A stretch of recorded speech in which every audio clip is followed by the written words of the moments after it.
Bueno, vamos a comenzar con el tema del día de hoy. Hoy vamos a hablar de un tema muy interesante que se titula Los 7 centros de la máquina humana.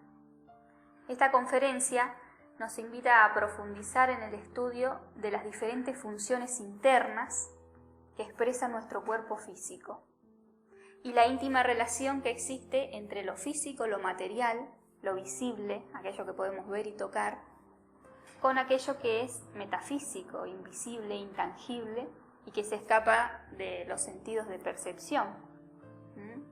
El estudio de esta conferencia nos va a permitir comprender la manera en cómo debemos abordar el trabajo sobre nosotros mismos para poder equilibrar las diferentes funciones internas de nuestro ser y de esa manera, entonces, poder obtener fuerza, voluntad, energía y también disponer de tiempo para realizar ese trabajo interior. Ya que la mayoría de las personas nos falta fuerza, nos falta energía y muchas veces también nos falta tiempo para llevar a cabo ese trabajo. Entonces vamos a ver de qué manera podemos equilibrarnos internamente, porque cuando uno se equilibra internamente, por añadidura, nuestra vida en el campo externo también toma un orden. Entonces, de esa manera podemos disponer de nuestros recursos, tiempo, fuerza, voluntad, energía, para poder emplearla para ese trabajo de lo que es el despertar de la conciencia. ¿Sí? Bueno, vamos a dar inicio entonces a este tema estudiando lo que es la máquina humana. Le llamamos máquina humana a nuestro cuerpo físico porque cuando lo observamos nos damos cuenta que es una máquina de carne y hueso que cumple diferentes funciones de las cuales nosotros ni siquiera somos conscientes. O sea que es una máquina autónoma, diseño de la ingeniería, de la inteligencia y de la sabiduría del creador, de la misma naturaleza. Como les decía, una máquina compuesta por carne, huesos, sangre, venas, músculos, tendones, nervios, órganos, que trabajan todo el tiempo para servirnos. ¿Sí? Para que nosotros nos podamos desenvolver en esta tercera dimensión y tener lo que es la experiencia de la vida, poder experimentar la vida a través de lo que es el cuerpo físico. Una máquina supremamente compleja que realiza diferentes funciones para su propio mantenimiento y sostenimiento sin que nosotros pongamos atención, ¿sí? Ni prestemos de nuestra voluntad para que funcione, porque tiene procesos y funciones digestivas. Uno come y esta máquina sola, ¿sí? Supervisada por una inteligencia superior, digiere los alimentos, absorbe los nutrientes, desecha lo que no necesita, ¿sí? Tiene un sistema circulatorio que hace que toda la sangre circule por todas las partes de nuestro cuerpo, un sistema respiratorio, ¿sí? Que lleva también el oxígeno hasta el cerebro, hacia la sangre, hacia todo sitio. Un sistema de regulación de lo que es el calor, la temperatura, porque mantiene una temperatura necesaria para que todo funcione perfectamente. Un sistema inmunológico que lucha todo el tiempo contra las enfermedades, ¿sí? Que está todo el tiempo defendiendo la salud, la vitalidad del organismo. Y sin embargo nosotros no somos conscientes de todas esas funciones. Por eso decimos que es una máquina inteligente, una máquina humana. Pero además de todas estas funciones físicas, esta máquina posee 7 centros ubicados a lo largo de la columna vertebral que son núcleos energéticos que conectan lo físico con lo metafísico, o sea, las funciones del alma y del espíritu con lo que es la máquina humana, nuestro cuerpo. Conectan el cuerpo físico con las funciones de los 7 cuerpos. ¿Sí? Los 7 cuerpos que son metafísicos se conectan con el cuerpo físico a través de estos 7 centros que son 7 núcleos energéticos. Y estos centros acumulan y suministran la energía que nuestro cuerpo necesita para pensar, para sentir, para desear, para actuar, para moverse, tener salud, reproducirse sexualmente, así como también para acceder a las funciones superiores de la conciencia, observarse, discernir, comprender, medir efectos, ponerse en el lugar de los demás, etc. Entonces, para poder comprender bien cómo funcionan estos 7 centros, comparamos a nuestra máquina humana, nuestro cuerpo físico, con un ordenador, con un computador, que tiene una parte física externa, material, ¿sí? La carcasa, la pantalla, las teclas, el mouse, ¿sí? Que también tiene un montón de cables, teclas, ¿sí? Plaquetas, que eso también hace parte de lo físico, pero que también tiene una parte metafísica, un software, o sea, una programación, unas aplicaciones, un Windows, todo eso hace parte de lo metafísico, algo que no podemos ver, que no podemos tocar. Si bien se expresa, ¿sí? Podemos acceder a esos programas, es algo metafísico. Entonces, para que se dé esa conexión entre lo físico y lo metafísico, tiene que haber algo, una inteligencia superior, tiene que haber un procesador, un núcleo, y también tiene que haber energía, porque si no hay energía, si un ordenador no tiene pilas, no tiene baterías, ¿qué pasa? No enciende, entonces no podemos acceder a esas funciones. Queda como un juguete para un niño, ya cuando la carcasa y ese pedazo de plástico no sirve, entonces se lo damos para que ellos jueguen. Lo mismo pasa con nuestro cuerpo físico. Tenemos un cuerpo físico y tenemos 7 núcleos energéticos que permiten esa conexión entre lo físico y lo metafísico. Tenemos energía que nos permite a nosotros pensar, desear, movernos, tener salud, reproducirnos sexualmente y acceder a las capacidades superiores de nuestro ser.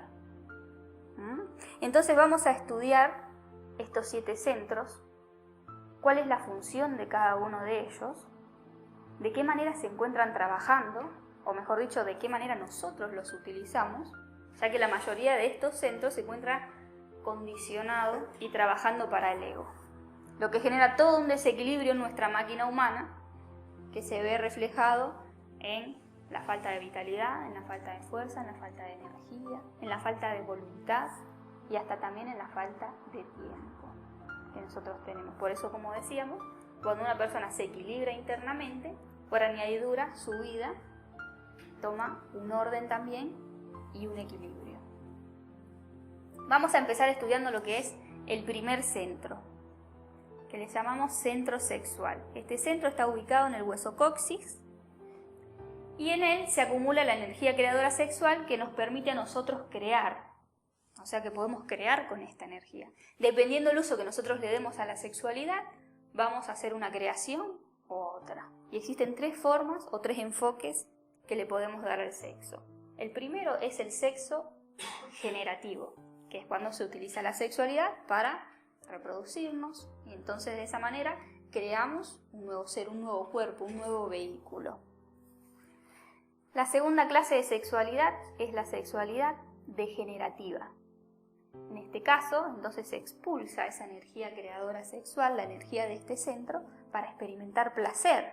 Esta clase de sexualidad está enfocada única y exclusivamente para la experiencia de placer sensual.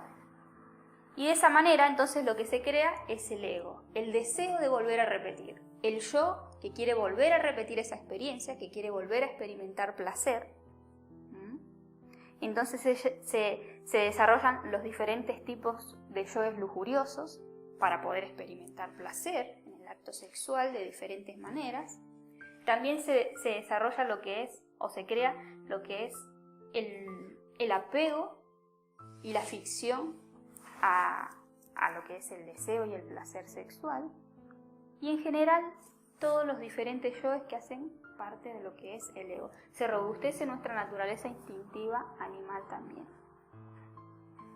Y la otra clase de sexualidad es el sexo regenerativo.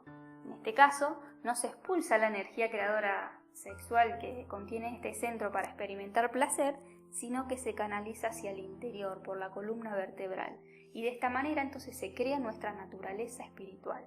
O sea, se fusiona nuestra naturaleza humana con nuestra naturaleza espiritual y a través de esta energía se crean lo que son los cuerpos existenciales del ser. Entonces nos apoderamos de esta energía que, como decíamos, es fuerza, es vitalidad, es voluntad y es amor para llevar a cabo toda esa gran obra espiritual.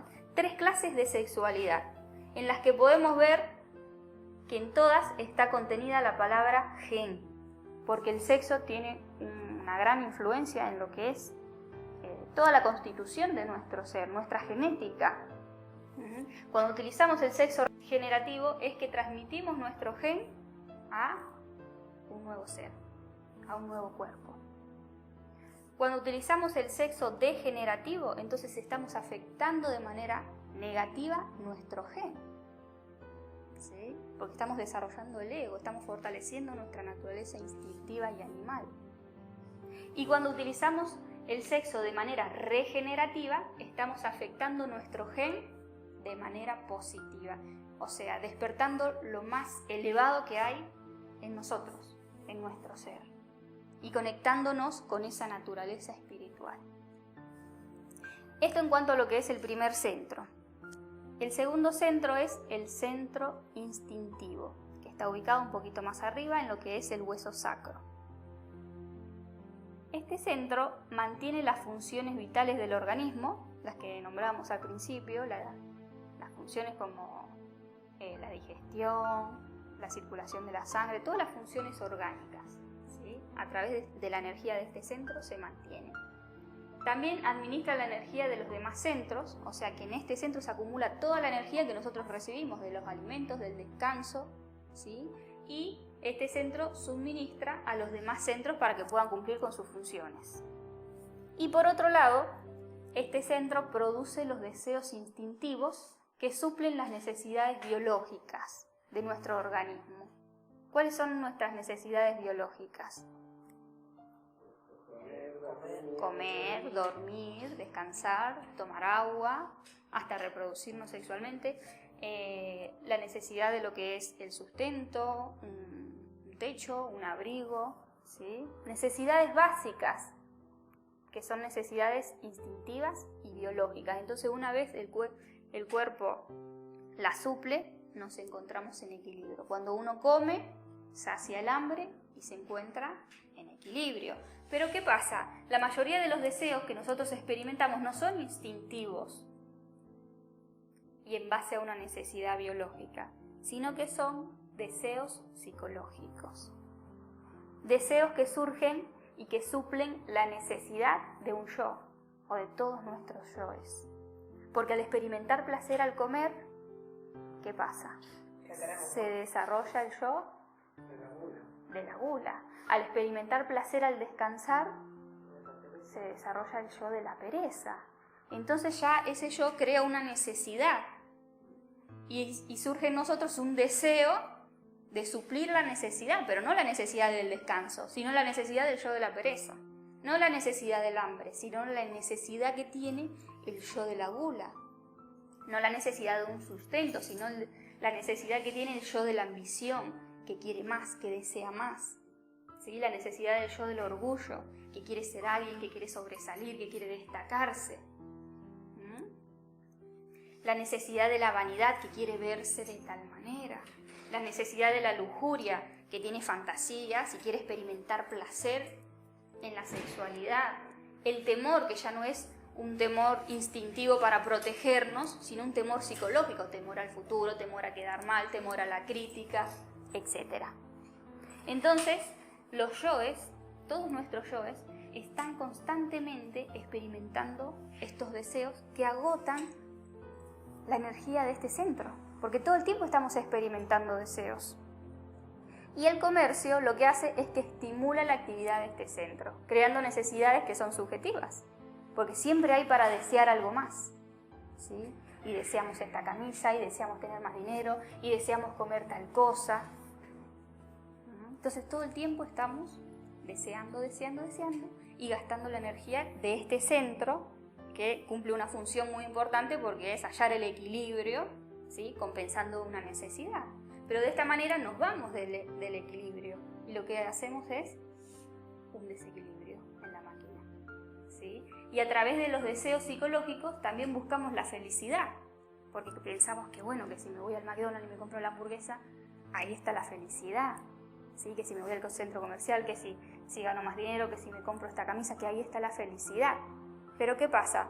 Esas necesidades, ¿sí? Que parecen felicidad, en las que todo el tiempo estamos buscando, generan más vacío, porque no compensan una necesidad real. Entonces, al generar más vacío, generan más deseo para volver a tapar. Y en eso estamos siempre, deseando y gastando innecesariamente toda la energía de este centro que desequilibra toda la máquina. Por eso bien decía Buda que el deseo es el origen del sufrimiento. Desear es sufrir. Y el fin del sufrimiento está en la extinción del deseo. Un gran descubrimiento y que lo podemos ver como una ciencia en nuestra vida cuando nos observamos, ¿sí? Un niño, por ejemplo, cuando la madre lo cambia, lo asea, le da de comer, ya durmió, está perfectamente. Y experimenta ese bienestar, esa felicidad, que no depende de nada, ¿sí? Porque una vez compensadas las necesidades, hallamos el equilibrio. Pero nosotros, ¿sí?, al desarrollar todos estos deseos psicológicos, entonces nunca estamos en bienestar. Y ya comimos, ya tenemos todo, más de lo que necesitamos, pero siempre estamos en ese deseo, en esa búsqueda interminable, una sed insaciable que producen los deseos psicológicos. Bueno, este es el segundo centro, y el tercero es el centro emocional inferior, que está ubicado sobre la columna vertebral y a la altura de lo que es el ombligo.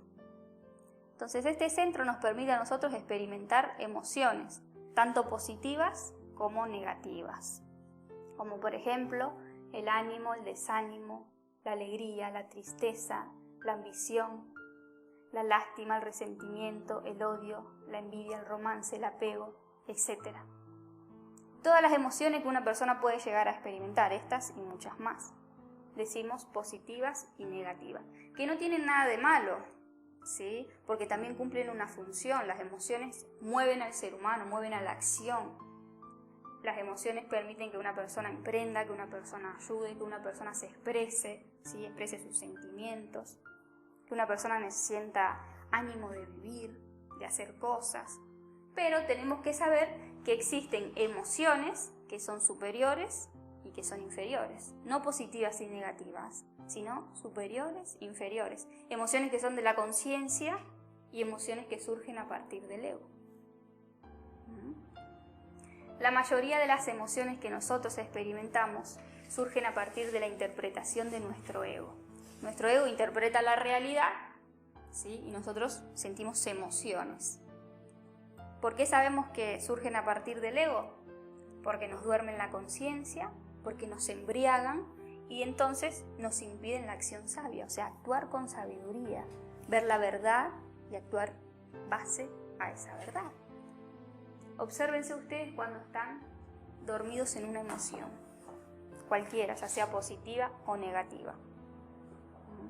Se encuentran ahí embotellados, dormidos, y entonces no pueden percibir la realidad de lo que está pasando. Cuando una persona se encuentra dormida en lo que es el enamoramiento, entonces no puede ver la realidad de esa persona hacia la que siente esos sentimientos. Cuando una persona siente apego hacia otra persona, tampoco puede percibir la realidad. Cuando sentimos lástima, no podemos percibir la realidad. Y entonces esos sentimientos muchas veces nos llevan a cometer errores. De la misma manera, cuando uno está sumido en la envidia, en el resentimiento o en esa emoción de tristeza, depresiva, no puede percibir la realidad y se siente víctima, no puede percibir una realidad de una situación, de un evento que ocurrió, ni tampoco de la persona hacia la que le siente resentimiento.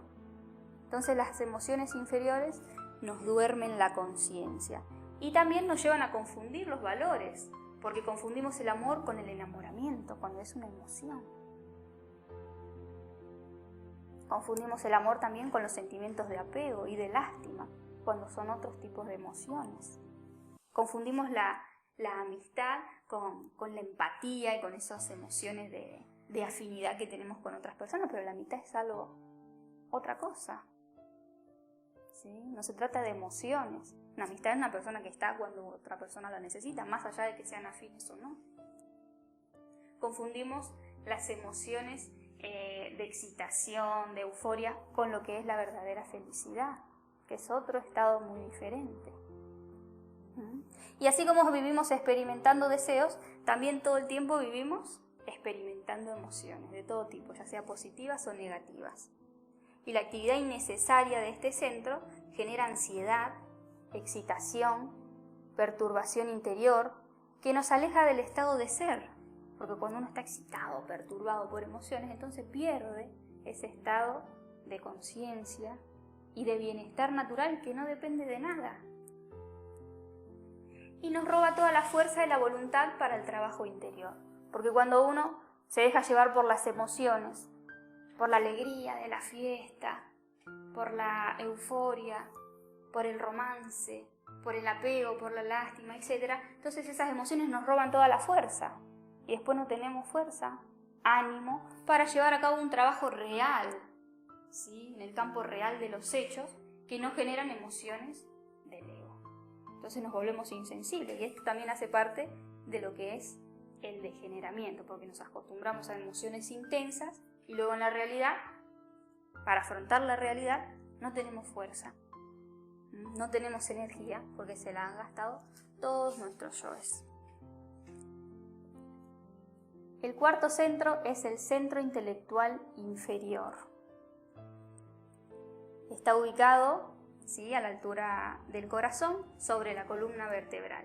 Y este centro maneja la energía mental que nos permite a nosotros pensar y realizar todas las diferentes actividades de la mente, como por ejemplo, nos permite calcular, recordar, memorizar, comparar, proyectar, imaginar, razonar, etc. Funciones que también son supremamente importantes, porque nos permiten a nosotros desenvolvernos en el campo externo. Imagínense si no podríamos recordar, si no podríamos imaginar, calcular, proyectar, ¿sí? Eso sería terrible, pero tenemos todas estas capacidades. Pero ¿qué pasa con la mente? La mente deja de cumplir una función objetiva cuando no tenemos control sobre ella. Y generalmente no tenemos control sobre nuestra mente. ¿Por qué? Porque la mente trabaja más allá de nuestra voluntad. La mente no para, está todo el tiempo procesando, imaginando, memorizando, recordando, comparando, calculando, ¿sí? ¿Por qué? Porque nuestros yoes buscan su realización a través de la función de este centro. O sea, todos nuestros yoes, ya sea la preocupación, el temor, el orgullo, la lujuria, la ambición, la pereza, buscan su placer, su satisfacción y su realización a través del campo mental, ¿sí? Utilizando la energía de este centro. Porque cuando uno está preocupado, ¿qué hace? Le da vuelta, imagina, futuriza, calcula, busca posibilidades, ¿todo dónde? En el campo mental.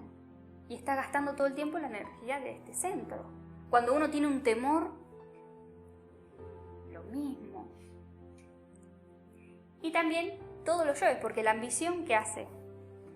Proyecta, calcula, imagina, ¿sí? Un nuevo negocio, un emprendimiento.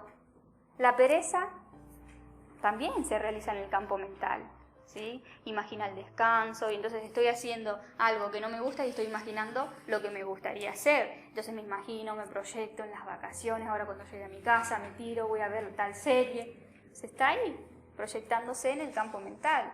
La lujuria lo mismo, a través de todas las imágenes, ¿sí? Se recrea en el campo mental. El orgullo lo mismo, habla de sí mismo, se compara, se recuenta historias, todo a través del campo mental. Entonces, todos los yoes, todos se realizan en el campo mental y agotan constantemente la energía de este centro, que se ve luego reflejada en lo que es el estrés, el agotamiento, la depresión, la incapacidad, ¿sí? Porque cuando estamos todo el tiempo pensando, ¿qué pasa? Llega un momento en que nos agotamos, ¿sí? Generalmente cuando llega la noche ya no tenemos más energía, porque este centro se la gastó toda. Estamos estresados, agotados, caemos muchas veces en cuadros depresivos, porque una persona que está todo el tiempo preocupada, con temor, dándole vuelta a la mente, llega a un punto en el que se deprime. Y también nos vuelve personas incapaces de resolver las cuestiones de la vida, los problemas, con una mente clara. Porque cuando estamos todo el tiempo envueltos en la actividad mental, cuando se nos presenta un problema, ¿sí?, somos incapaces ¿de qué? De resolverlo de una manera creativa, objetiva, ¿sí? Las personas que más piensan son las personas luego más retardadas para resolver los problemas de la vida. Más complicadas, más estructuradas. ¿Por qué? Porque piensan tanto que se estructuran que no pueden ser libres a la hora de tomar una decisión que puede ser muy simple cuando no le ponemos mente, cuando no le damos tantas vueltas antes de tomarla. Entonces tenemos que hacer un trabajo para poder ahorrar la energía de este centro. Y ese trabajo consiste en aprender a apagar la mente y poder utilizarla como una herramienta útil para un fin específico. Porque como decíamos, la mente es una herramienta muy útil, pero se convierte inútil cuando funciona fuera de control, fuera de nuestra voluntad.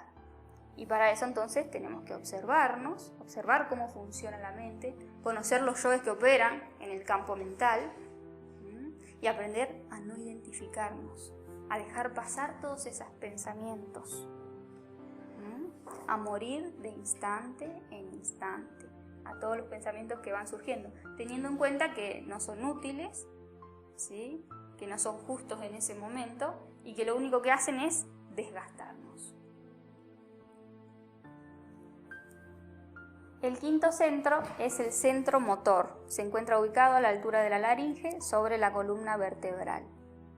Y este centro maneja la energía motriz que nos permite a nosotros aprender y coordinar palabras y movimientos. Aprender y coordinar palabras y movimientos que una vez nosotros las aprendemos, se ejecutan de forma mecánica, sin que pongamos atención. Imagínense que en un primer momento todos nosotros nos tocó aprender a caminar, a hablar, a escribir, ¿sí?, a comer, a montar una bicicleta, a conducir un coche, ¿sí?, y lo tuvimos que aprender, pero hay una inteligencia superior que coordina, que perfecciona todos los movimientos a tal punto que hoy lo hacemos y no ponemos atención, ¿sí? Cuando ustedes se levantan de la silla, van a empezar a caminar, no ponen atención, el cuerpo lo hace solo. Si se suben a una bicicleta, lo mismo. Cuando se suben al coche, ¿sí?, que es algo más complejo, también el cuerpo conduce solo porque ya conoce los movimientos, ya los perfeccionó, todo gracias a la energía motriz de este centro, que también es muy importante, porque imagínense que todos los días tendríamos que volver a aprender. Pero es la causa por la cual hacemos muchas actividades sin poner atención en ellas, ¿sí? Porque nos abusamos entonces de este centro, porque maneja toda esa inteligencia y hacemos muchas cosas a la vez, tenemos mucha capacidad, pero no está ahí nuestra conciencia, nuestra atención. Entonces podemos realizar las actividades cotidianas con la mente por otro sitio, experimentando deseos que no tienen nada que ver con lo que estamos haciendo. Y por otro lado, todos los yoes abusan de la capacidad de este centro y agotan toda nuestra energía en actividades que son motivadas por sus deseos y sus satisfacciones. Porque cuando nosotros nos encontramos con energía, no la soportamos. Entonces buscamos siempre qué hacer, o mejor dicho, los yoes nos proponen qué hacer para agotarla, ¿sí? El yo hiperactivo, que no para, que siempre está buscando qué hacer, ¿sí? Y tengo energía, me puedo quedar tranquila, conservar ese estado interior.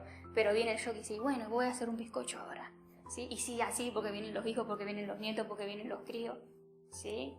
Ay, ya que está, me voy y hago las compras, y aprovecho, y así, yo hiperactivo, yo productivo.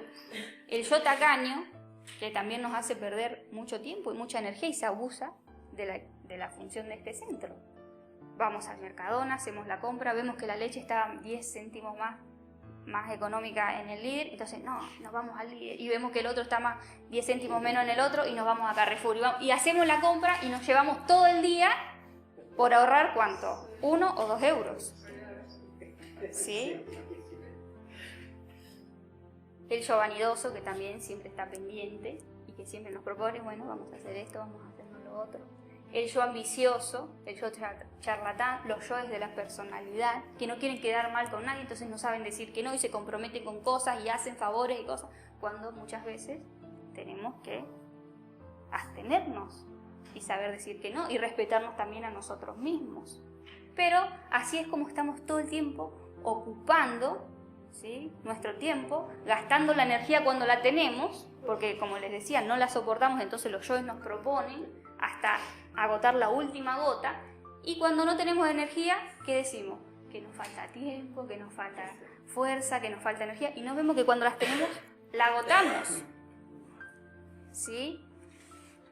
A tal punto que todos los yoes no nos dejan tiempo, fuerza, voluntad y energía para el trabajo interior. Entonces cuando ya gastamos la energía, nos queremos poner a hacer una meditación, leer un libro, estar un rato tranquilo y ya ni siquiera...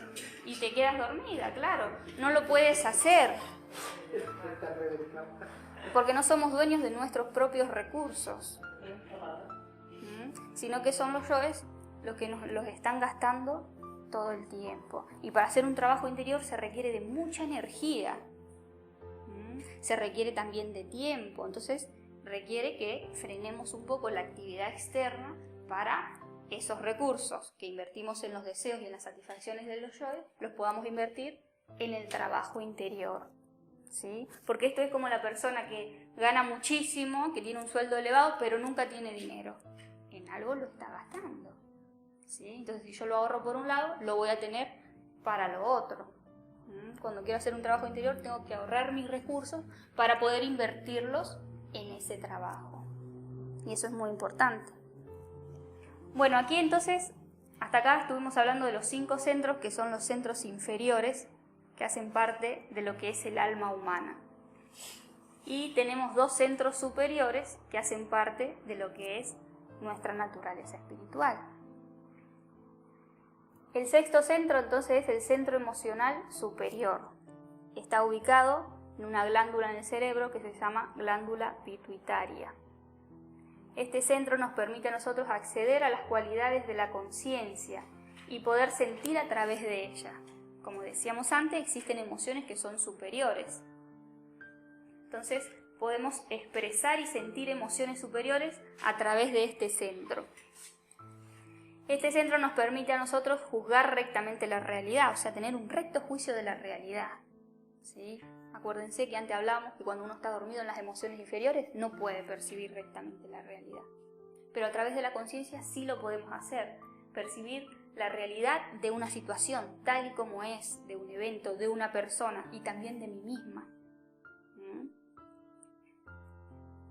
Nos permite medir el efecto de nuestras acciones, o sea, saber que si hago esto, va a pasar aquello. Saber, sí, observarme y saber que cuando actúo a través de un yo, cada causa tiene un efecto. Me permite a mí discernir. ¿Qué quiere decir discernir? Poder discernir entre lo que es verdadero y lo que es falso, lo que es prioritario en un momento y lo que es secundario,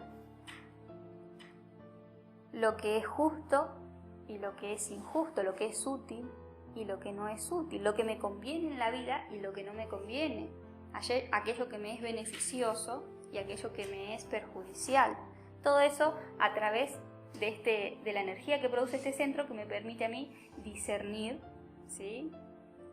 Y saber moverme entonces con sabiduría. Y me permite también comprender a las personas, ponerme en el lugar de los demás, así como también comprender las profundas verdades de la vida. Cuando yo me pongo a meditar, me puedo comprender a mí misma, puedo comprender mis defectos, de dónde surgen, por qué se activan, por qué reacciono de esta manera, por qué siento aquello, y de esa manera las comprensiones que me llevan a un despertar. Puedo comprenderme a mí misma, puedo comprender a otra persona, así como también puedo comprender las verdades universales de la vida. Por eso este centro está simbolizado por el tercer ojo de la cultura hindú y también por el ojo de Horus de la cultura egipcia. Ese ojo de la conciencia que faculta al ser humano para que pueda observarse a sí mismo y despertar de su propia inconsciencia. El ojo que simboliza la conciencia directamente. Un ojo espiritual que proporciona una visión clara y mística de la realidad. Porque a través de la conciencia podemos ver claramente la realidad, comprenderla y desarrollar esa mística que nos permite valorar lo interior, aquello que no se ve con los ojos, pero que sí se percibe y se siente con la conciencia, con ese otro ojo interior. Sobre este centro no tenemos que hacer ningún trabajo. ¿Por qué? Porque dijimos que es un centro que hace parte de nuestra naturaleza espiritual, por lo tanto produce su propia energía y no puede ser gobernado ni utilizado por lo que es el ego y nuestros yoes. Este centro emocional superior también nos permite experimentar emociones superiores que provienen de la conciencia, otra clase de emociones, como por ejemplo la compasión, el arrepentimiento, la paz, el bienestar, la voluntad, el amor, la felicidad. La compasión, que es muy diferente a la lástima. Una cosa es compadecerse de una persona y otra cosa es actuar a través de la lástima, que nos duerme la conciencia. El arrepentimiento, porque muchas veces sentimos arrepentimiento desde el interior de nuestro ser, que es muy diferente al sentimiento de culpa. La paz, el bienestar, la felicidad, que es muy diferente a la euforia y a la excitación, sino que un estado de equilibrio, de armonía interior. El amor, que es muy diferente a, ¿qué dijimos? Al romance, al apego. La voluntad, la verdadera voluntad, que es muy diferente a los deseos que nos mueven. ¿Sí? Porque una cosa es ser movido por el deseo y otra cosa es ser movido por la voluntad, una fuerza consciente de la que somos dueños y que podemos manejar. Entonces todas estas emociones superiores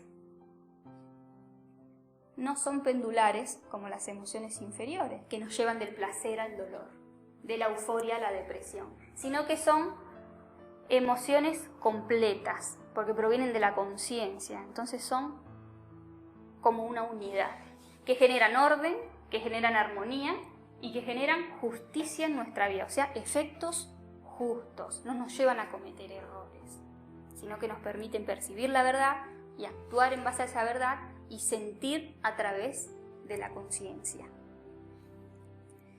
Y el último centro es el centro intelectual superior, que también hace parte de nuestra naturaleza espiritual. Este centro, o de este centro, proviene el saber intuitivo, que es el saber de nuestro ser.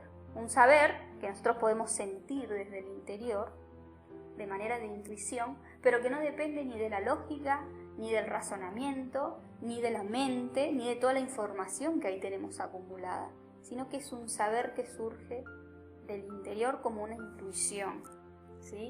Que se expresa como un entendimiento y como claridad. Hay veces que uno entiende las cosas, ¿sí? No porque las leyó, no porque las escuché, no porque me las dijeron, sino porque tengo un entendimiento y lo quiero explicar y no lo puedo expresar con palabras, porque es algo intuitivo.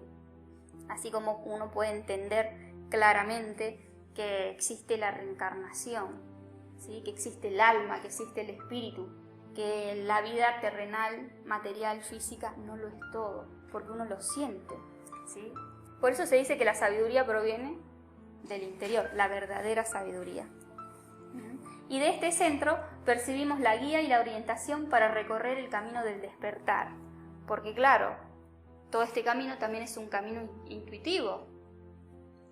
Y cuando nosotros entonces calmamos la mente inferior, que todo el tiempo está calculando, razonando, buscándole razones a todo, entonces surge nuestro ser a través de la función de este centro que nos orienta y que nos hace sentir que es por acá, que nos hace sentir que tengo que hacer algo.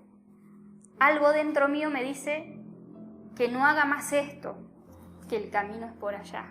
Entonces ahí está, y de esta manera es como nos guían y nos orientan internamente, ¿sí? Y percibimos, como les decía, la actividad de este centro cuando nosotros nos encontramos receptivos, atentos y cuando no hay actividad de la mente inferior, ¿sí? Ni de ningún centro inferior, que siempre obstaculizan las percepciones superiores de estos dos centros. Entonces, bueno, ¿en qué estado se encuentran nuestros centros? Tenemos 7 centros, los 2 superiores, que son canalizadores de las cualidades del espíritu y que funcionan perfectamente, porque como les decía, producen su propia energía, ¿sí? Y no están condicionados por el ego, por lo tanto no tenemos que hacer ningún trabajo sobre estos 2 centros superiores. Y poseemos 5 centros inferiores que están gobernados por el ego, que están trabajando todo el tiempo en exceso, en desorden, malgastando nuestra energía y obstruyendo la comunicación con los centros superiores. O sea que vivimos dormidos en la actividad de estos 5 centros inferiores. Nuestra conciencia se encuentra ahí atrapada, porque todo el tiempo estamos ejecutando, ¿sí?, esas actividades a través de yoes que producen todo un movimiento en cadena, porque los pensamientos generan emociones, las emociones generan deseos, los deseos nos llevan a la acción y en esa rueda interminable estamos todo el tiempo. Si todo el tiempo estamos deseando, todo el tiempo estamos pensando, sintiendo emociones y realizando las actividades de los deseos de nuestro yo. En eso estamos, ¿sí? Por lo tanto, si nosotros queremos despertar, tenemos que equilibrar los centros inferiores y hacer que actúen de acuerdo a lo que es justo, como decíamos, a las necesidades que son objetivas, que compensan. ¿Para qué? Para que estos 5 centros entonces trabajen en función a los centros superiores, o sea, trabajen para lo que es el espíritu y podamos alinear nuestra mente, nuestra emoción, nuestros deseos y nuestras acciones al propósito espiritual. Entonces, que toda la máquina humana pueda cumplir esa función, ¿sí? Y cooperar para ese trabajo que es el trabajo de nuestro ser, que va a realizar a través de los 2 centros superiores. Al iniciar el día, si ustedes se observan, como les decía anteriormente, todos nuestros centros se encuentran cargados de energía. Pero ¿qué pasa cuando tenemos energía? Vienen los yoes que nos sugieren actividades. Los yoes intelectuales, de la mente, los deseos, los yoes sexuales, de lujuria, de placer. Surgen las emociones que quieren emprender, que quieren hacer, que nos proponen y que agotan toda la energía, cuando la energía es fuente de capacidad, de fuerza, de voluntad, de ánimo y de bienestar que nosotros necesitamos para poder llevar a cabo todo ese trabajo interior. Porque si no tenemos energía, si no tenemos fuerza, ¿qué podemos hacer? Nada. Entonces todos los yoes son como parásitos que viven de nuestros recursos. Parásitos que viven de nuestra energía, de nuestra fuerza, de nuestra voluntad y también de nuestro tiempo. Y nosotros somos esclavos de los yoes, ¿sí?, que consumen todos nuestros recursos. Por eso no somos dueños de nuestros recursos. Pero ¿qué pasa? Para una persona normal que vive en el mundo, que su realización está en el ego, ahorrar la energía no tiene ningún sentido. ¿Para qué? Si al contrario, su realización está en la realización de sus yoes y de su ego. Pero cuando una persona quiere llevar a cabo un trabajo interior, el ahorro de energía de estos centros se convierte en algo fundamental e indispensable, porque es la materia prima de esa obra. Si no tenemos energía, no podemos hacer nada. Entonces, el ahorro de energía para el aspirante al despertar es tan importante como el ahorro de dinero para una persona que vive en el mundo y que no tiene una aspiración trascendental. Porque la energía no se puede comprar con dinero. Cuando ustedes están agotados, no tienen fuerza, no tienen voluntad para hacer una actividad interior, ¿sí?, sería bueno poner un poco de dinero y que nos den ese combustible, pero no funciona así. Entonces, solamente haciendo un trabajo de equilibrio sobre estos centros, vamos a poder adueñarnos de nuestros propios recursos, porque son nuestros recursos, y poder emplearnos en ese objetivo de despertar, si es lo que nos interesa despertar y desarrollarnos internamente. ¿Y cómo vamos a llevar a cabo ese trabajo? Primeramente tenemos que supervisar la actividad de cada centro y aprender a cortar la actividad que es innecesaria.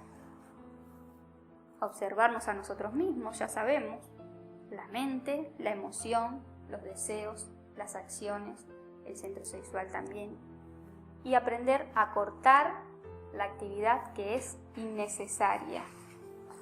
Para eso podemos poner en práctica un ejercicio de cuestionamiento en el que nos vamos a preguntar, ¿esto que estoy pensando en un determinado momento es justo? ¿Es útil? ¿Es verdadero? ¿Esto que estoy sintiendo, que estoy diciendo, que estoy haciendo, es justo? ¿Es útil? ¿Es verdadero? Y entonces cuando veamos que realmente no es justo, no es útil ni es verdadero, cortar con esa actividad. Salir de la identificación con el yo que está utilizando la energía de ese centro. Si yo estoy pensando en el pasado o en el futuro, ilusionándome con lo que voy a hacer el fin de semana, entonces me observo y me pregunto, ¿esto que estoy pensando es justo, es útil y verdadero? La conciencia misma me va a mostrar que no es justo que yo esté trabajando y pensando en otra cosa que voy a hacer más tarde. Entonces corto con esa actividad, ¿sí? Y el centro ahorra la energía. Si yo estoy sintiendo emociones, ¿sí? Y deseos también de hacer algo que viene después, ya comí pero siento deseos ahora de comer un postre y hacer otras cosas, entonces digo, esto que estoy deseando en este momento, ¿es justo? ¿Es útil? ¿Es verdadero? No es justo porque ya comí. No es útil porque mi necesidad ya se compensó. No es verdadero, o sea que es el deseo de un yo. Entonces corto con esa actividad. Y así sucesivamente con todas las actividades. Cuando me encuentro hablando de cosas, ¿sí? Estoy hablando con la vecina, de otra persona, ¿sí? Juzgando o criticando, o hablando simplemente suponiendo cosas que no sé, me pregunto, bueno, ¿esto que estoy diciendo es justo? No, porque no lo sé, ¿sí? Y no es justo que yo esté hablando de cosas que no sé. No es útil, porque no me lleva a nada, ni tampoco sé si es verdadero, ¿sí? Porque son suposiciones, son cosas que yo no he visto, que no he comprobado, entonces corto con esa actividad. Así todo el tiempo. Un ejercicio que podemos poner en práctica, ¿sí? Como para abordar ese trabajo desde otra manera, porque siempre es observarse a sí mismo y descubrir esas cosas. Y de esa manera entonces vamos a ir logrando lo que es la rectitud de nuestras funciones humanas, que las simbolizamos con este cuadrado de 4 ángulos rectos, en donde encontramos el recto pensar, el recto sentir, el recto hablar y el recto obrar. Entonces de esta manera vamos a poder equilibrar las funciones de nuestros centros, ahorrar esa energía que, como les decía, es fuente de fuerza, de voluntad, y también es fuente de bienestar y de felicidad, porque cuando uno se encuentra con energía, se encuentra pleno, ¿sí? Se encuentra en un estado de equilibrio interno que también se ve reflejado en el campo externo, ¿sí? Porque nuestra vida empieza a tener orden. Todo el desorden que muchas veces nosotros tenemos en la vida es generado por actividades yoes, ¿sí? Que no solamente generan un desequilibrio en nuestra máquina humana, sino un desequilibrio en la vida y en las diferentes actividades, en el trabajo, en las relaciones con las personas, etc. Cuando uno se equilibra internamente, todo toma su lugar. Y vamos a disponer entonces de nuestros recursos para emplearlos conscientemente en nuestros objetivos. Y por último, vamos a ver la frase de este maestro espiritual que nos dice así: el sabio le teme a la acción, se recoge en su mundo interior y reuniendo todas sus luces íntimas, Ordena sus pensamientos, desecha los superficiales y medita en las cosas profundas. Practica el no hacer y así todo se pone en orden.